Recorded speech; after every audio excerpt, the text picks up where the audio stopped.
네, 안녕하세요. 영화계 131화. 저는 진행의 허효식이고요. 예, 안녕하세요. 김정원입니다. 네, 일단 죄송하다는 말씀 먼저 드려야겠네요. 저희가 원래 131화에 강병규 게스트님과 함께하는 방송을 보내려고 했는데 파일이 뭔가 잘못돼가지고 예, 예, 녹음본이 유실이 됐습니다. 예, 그래서 참 2시간 동안 녹음했던 강병규 게스트님한테 일단 죄송하다는 말씀 드리고 다음에는 이런 일이 없도록 이중 녹음을 해가지고 절대 이런 일이 다시 생기지 않을 수 있도록 하겠습니다. 일주일간 본 영화를 함께 이야기하면서 나누는 시간, 그들 각자 본 영화 시작하도록 하겠습니다. 저는 존 말코비치 대기라고 하는 영화를 봤습니다. 예, 스파이크 존즈의 영화인데 이분은 최근에 허라고 하는 작품을 네, 만들었죠. 보면서 허라고 하는 작품이 왜 나왔는지 알 수 있을 것 같더라고요. 존 쿠사카 카메론 디아즈가 나오고 네. 존 말코비치도 물론 나와서 캐서린 키너도 나오고. 네, 무엇보다 이야기가 너무나도 재밌어서 각본에 칭찬을 안 할 수가 없더라고요. 각본가가 카우프만입니다. 카우프만. 네, 아주 재밌는 어댑테이션이라는 작품 있죠. 예. 캐서방이 나와서 음. 자기 쌍둥이 동생과 함께 창작 활동을 하는데 자기는 재능러인 줄 알았는데 작품 하나 못 쓰고 있고 도리어 자신에게 창작에 대해 이거저거 물어보던 동생은 승승장구하면서 작가가 되고 뭐 그런 상황을 설정한 다음에 전개로 이어나가는 그런 영화 있죠. 그리고 시네도키 뉴욕이라고 뭐 극중극과 극을 오가는 현실 세계와 연극 세계를 뒤섞는 그런 작품을 쓴 유명한 작가의 각본이죠. 네, 카우프만. 그 작가가 하여튼 만든 존 말코비치 대기라는 영화였는데 내용이 이렇습니다. 주인공이 크랙이라고 하는 인물인데 이 사람은 인형을 만들고 직접 조종하는 인형술사예요. 당연히 인형술사가 인기가 많은 직업이 아니기 때문에 실업자 신세입니다. 그래서 아내인 로타가 직업을 구하자고 이야기를 하는 거죠. 그래서 크랙은 신문 광고를 보다가 서류를 빠르게 정리할 수 있는 사람을 찾는다는 광고를 보고 레스터 기업이라고 하는 곳을 찾아갑니다. 그쵸. 그 회사는 7과 2분의 1층에 위치한 천장이 굉장히 낮은 독특한 회사죠. 그곳에서 채용이 되고 일을 하다가 어느 날 우연히 캐비넷 뒤에 이상한 통로를 발견하게 됩니다. 들어가 보니 배우 존 말코비치의 뇌로 가는 통로라고 하는 사실을 알게 되죠. 굉장히 독특하죠.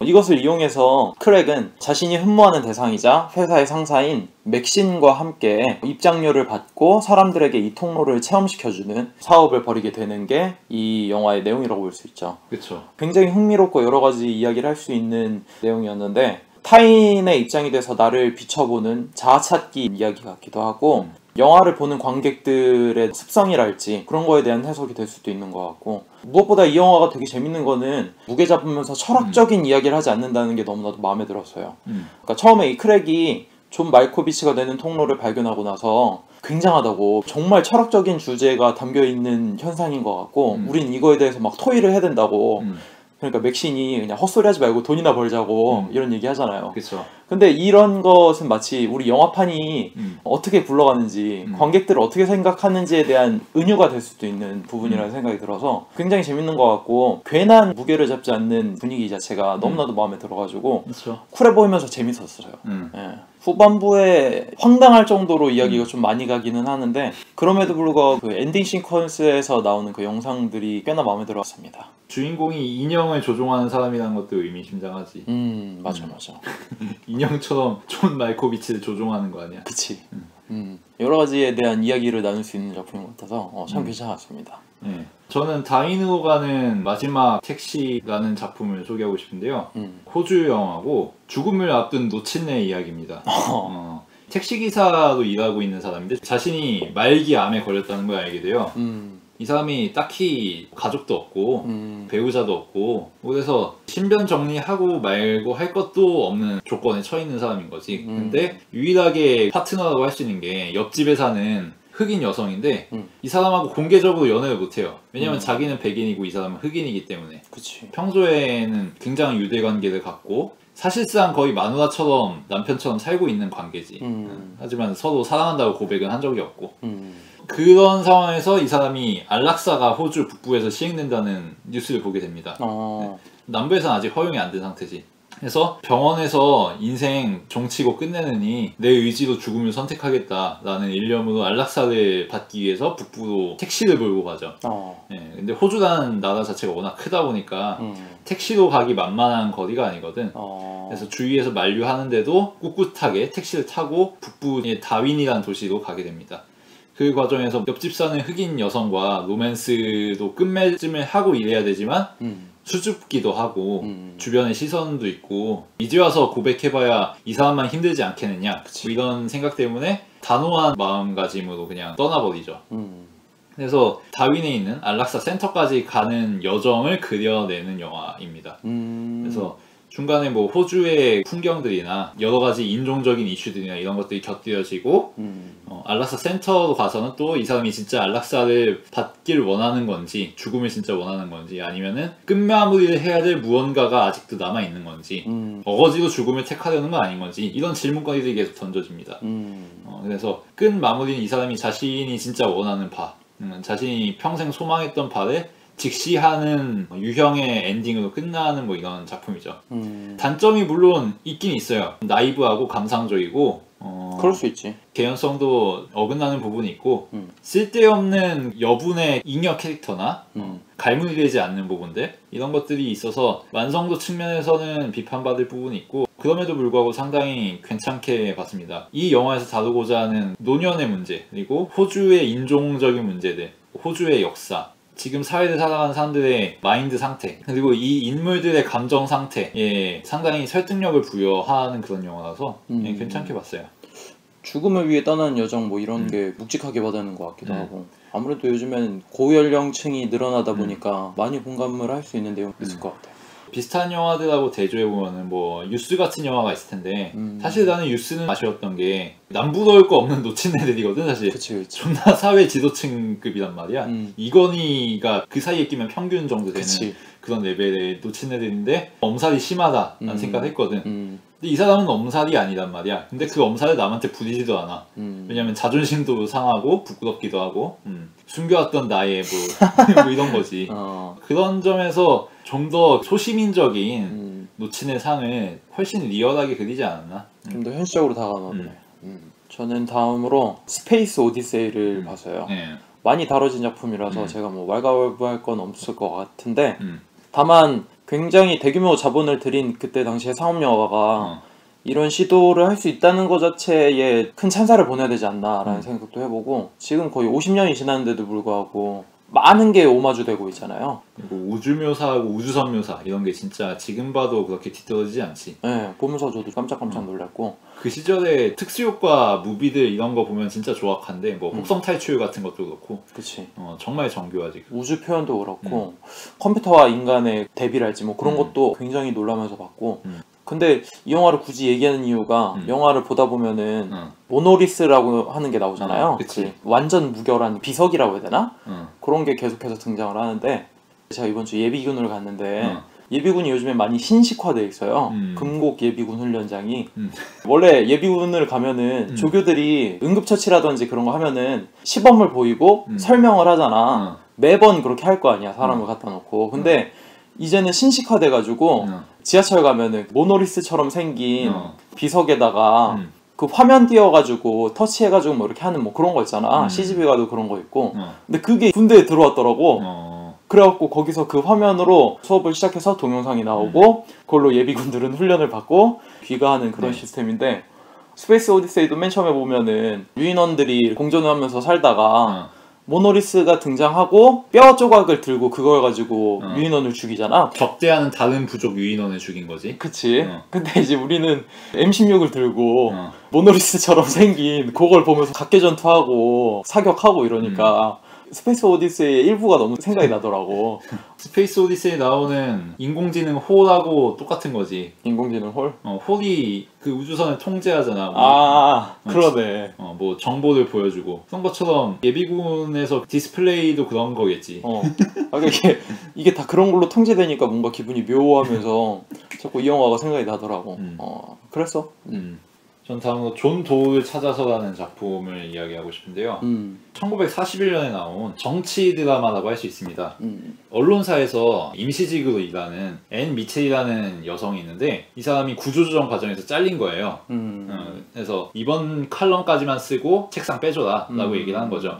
그래서 이 여성이 빡쳐가지고 내 기사가 돈이 된다는 것을 입증해주마 라는 마인드로 엄청나게 자극적인 기사를 씁니다. 뭐냐면은 존 도우라는 인물이 있는데 이 사람이 자신의 일자리 문제와 여러 가지 사회적인 병폐들에 항의한다는 의미로 건물 옥상에서 떨어져 죽겠다라는 그런 선언문을 창작해서 지면에 실은 거지.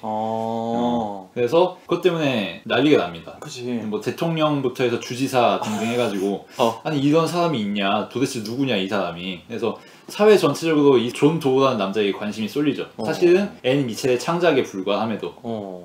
그래서 신문사 사장이 처음엔 당황하다가 앤 미첼이 아 이거 존나 돈 되는 일 아니냐고, 이렇게 관심 받고 있는 상황에서 이 아이템을 써먹어야 되지 않겠냐고.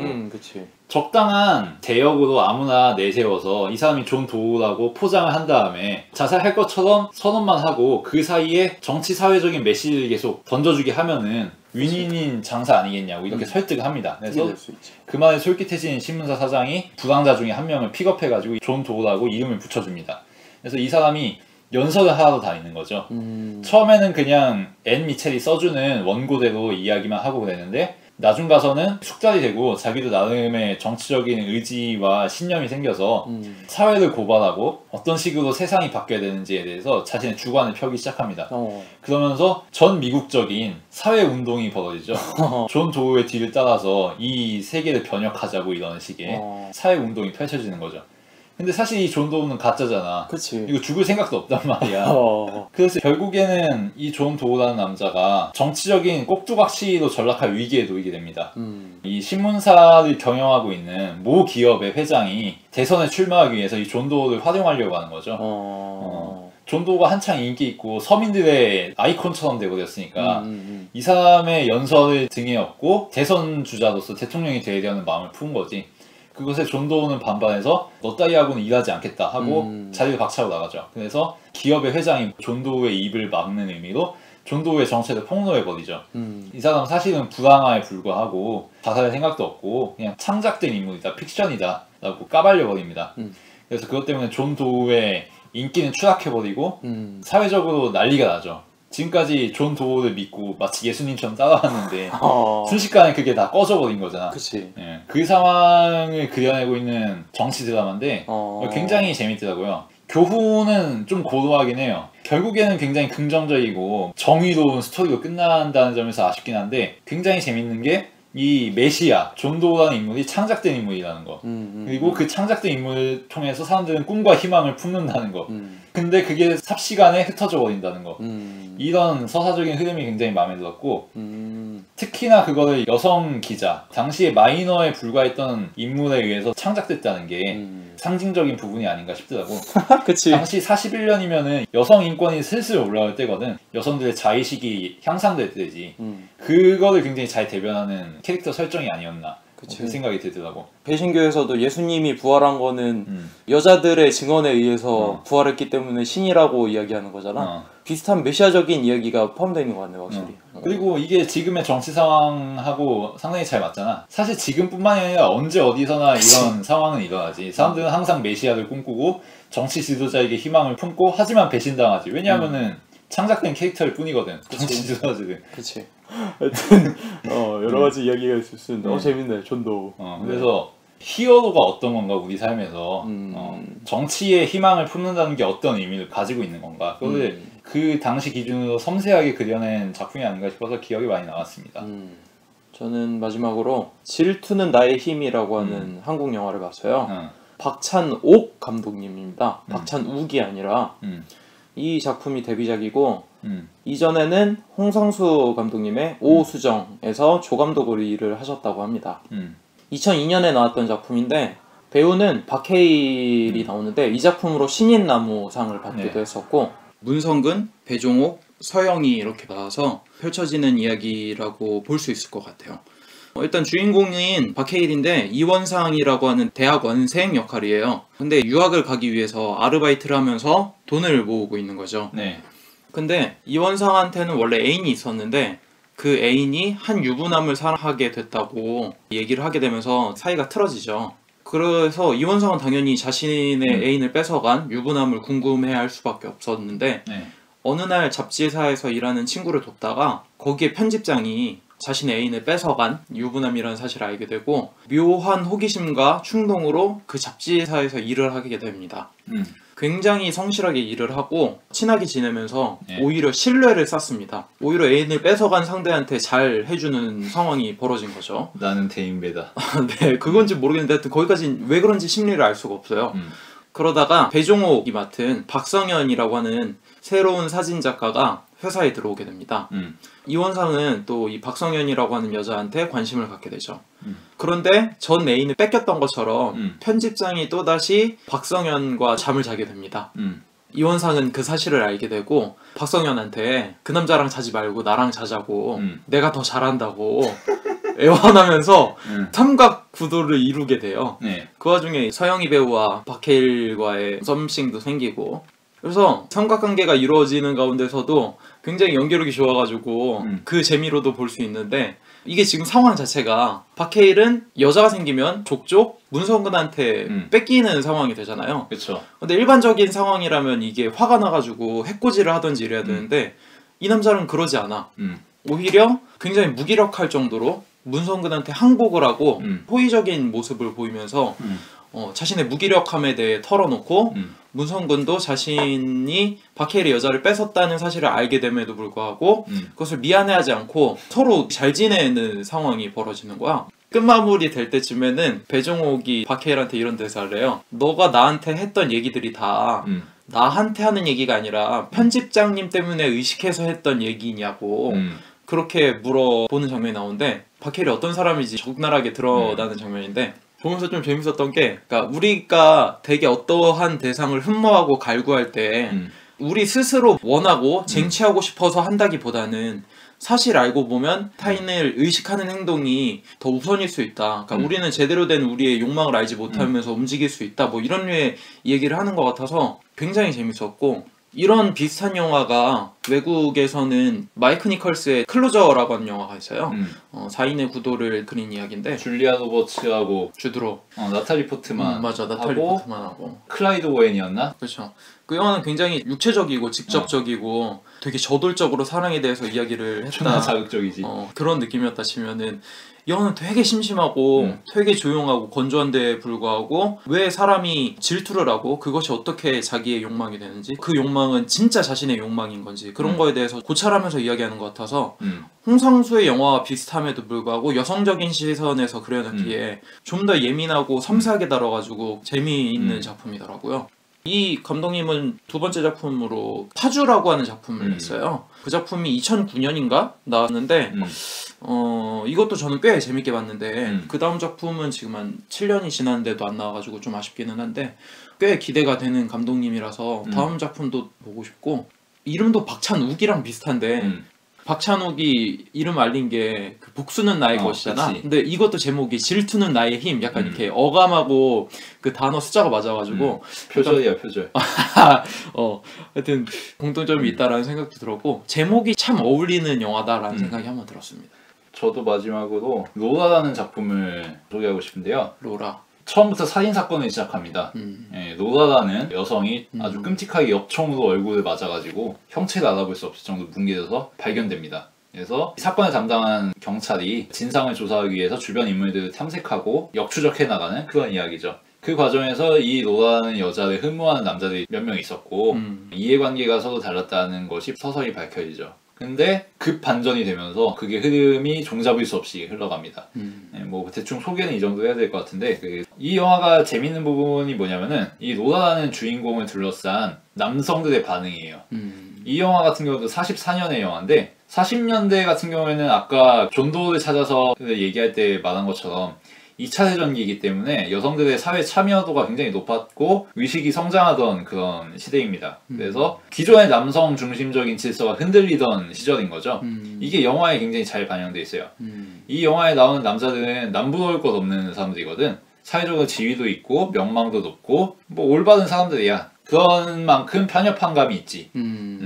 왕자님처럼 잘하는 사람들, 도련님처럼 잘하는 사람들이 좀 그런 게 있잖아. 자신의 세계가 도전받으면은 잘 대처를 못하지. 그런 상황에 맞닥뜨린 적이 없고, 나는 항상 왕자일 줄 알았고 내 세계가 흔들릴 거라고 생각을 해본 적이 없거든. 그러니까 그것에 대해서 굉장히 적대적인 반응을 보이고 경기를 일으키지. 이런저런 인터넷의 남초 사이트에서도 많이 볼 수 있죠. 자기가 다른 의견을 잘 용납을 못하고 딱 자기 세계 안에서만 완벽한 사람들인 거지. 나름의 주관도 있고 논리도 있고 사고력도 있지만 시야가 넓지 못한. 왜냐면 시야를 넓힐 필요가 없었거든. 자기 세계는 안정적이고 왕국이니까, 프라이랜드니까. 근데 그 질서를 2차 대전을 맞아 성장하는 여성들이 흔들기 시작합니다. 그리고 이 영화에서는 그게 로라가 되는 거고. 이 로라라는 여성은 남자들에게 일방적으로 규정되는 존재가 아니에요. 그렇다고 이상적인 여성도 아니죠. 그냥 정말 일상적인 여성이라고 할 수 있죠. 근데 주변에 있는 남자들이 마치 홍상수의 영화에 나오는 뭐 우디선이라든가 그런 곳의 남자 주인공들처럼 이 로라는 여성에게 자꾸 자신이 생각하는 이미지나 가치관을 더 씌우려고 하죠. 근데 이게 잘 안 통하는 거지. 로라는 더 이상 왕자님을 필요로 하지 않는 거지. 그래서 그게 결국은 살인으로 이어지는 뭐 그런 흐름인 거고. 그 대조를 굉장히 잘 보여줘서 이게 극으로서 시대적인 공기도 굉장히 잘 표현하고 있고, 로라라는 캐릭터가 이런 선비스러운 남성들과 맺고 있는 관계도 굉장히 의미심장하다는 생각이 들어서 그 시절에 나온 영화 중에 1급 영화라는 생각이 들었습니다. 요즘에 볼 영화가 워낙 없다 보니까 옛날 영화를 계속 자주 보는 것 같아서 네, 하여튼 자, 오늘 저희가 다룬 그들 각자 본 영화는 여기까지고요. 저희가 소개시켜드릴 작품 그 후는 2부부터 이야기해드리도록 하겠습니다.